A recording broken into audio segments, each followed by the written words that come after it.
سائل کہتا ہے کھانا آگے رکھ کر ختم دینا کیا غلط ہے؟ کیا دلیل ہے کہ یہ غلط ہے؟ اور اذان سے پہلے الصلاۃ والسلام پڑھنا کیسا ہے؟ نبی کریم صلی اللہ علیہ وسلم پر الصلاۃ والسلام پڑھنا بہت بڑی عبادت ہے، بہت عظیم عمل ہے، بہت بڑی نیکی ہے جس کا ہمیں شریعت نے حکم دیا ہے،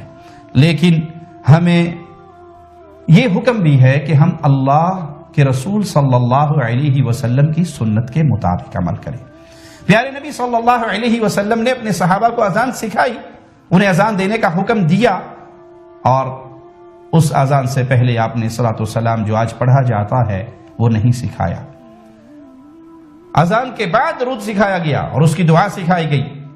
تو ہمیں درود تراشنے کا حکم نہیں، درود گھڑنے کا حکم نہیں، درود پڑھنے کا حکم ہے، اور پیارے نبی صلی اللہ علیہ وسلم کی سنت پہ چلتے ہوئے پڑھنے کا حکم ہے۔ اذان سے پہلے جو پڑھا جاتا ہے یہ تو بہت بعد کی ایجاد ہے،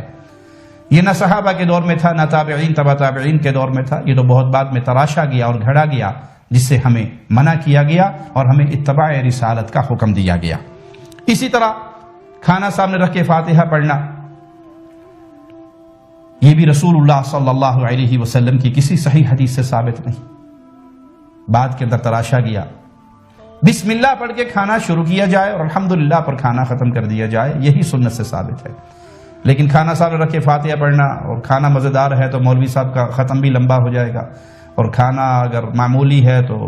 آیات بھی تھوڑی سی پڑھی جائیں گی اور کسی کی روح کو اصالہ ثواب کیا جائے گا، یہ چیز اللہ کے نبی صلی اللہ علیہ وسلم سے ثابت نہیں۔ سائل کہتا ہے اگر ثابت نہیں تو منع کہاں ہے؟ صحیح مسلم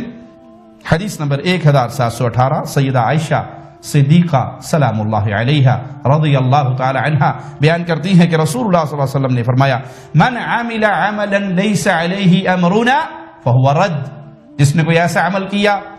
جو پیارے نبی صلی اللہ علیہ وسلم سے ثابت نہیں،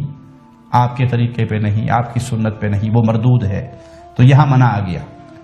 دین مکمل ہو چکا پیارے نبی صلی اللہ علیہ وسلم پر، اب آپ کی سنتوں پر عمل کیا جائے گا، اپنی طرف سے اعمال تراشے نہیں جائیں گے۔